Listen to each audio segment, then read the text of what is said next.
پاکستانی شائقین کے سب سے زیادہ پسندیدہ کھلاڑی عمران نذیر جو پچھلے کئی سالوں سے کرکٹ کی دنیا میں نظر نہیں آ رہے۔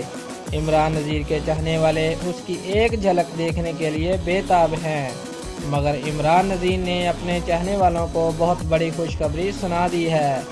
عمران نذیر نے ٹویٹ کے ذریعے کہا کہ میں پچھلے کئی سالوں سے بیماری سے لڑ رہا تھا، جس کی وجہ سے کسی قسم کی کرکٹ نہیں کھیل رہا تھا، لیکن اگلے 3 ماہ تک کرکٹ میں واپسی کر رہا ہوں۔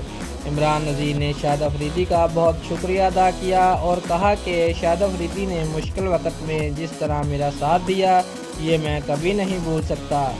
امید یہی کی جا رہی ہے کہ عمران نذیر 3 ماہ کے بعد فخر زمان کے ساتھ انٹرنیشنل کرکٹ میں ایکشن میں نظر آئیں گے اور دونوں مل کر مخالف ٹیموں کے ہوش اڑایا کریں گے۔ دوستو، اگر آپ کو ہماری ویڈیو پسند آئی ہے تو لائک اور شیئر لازمی کریں اور سبسکرائب کرنا مت بھولیے۔ شکریہ۔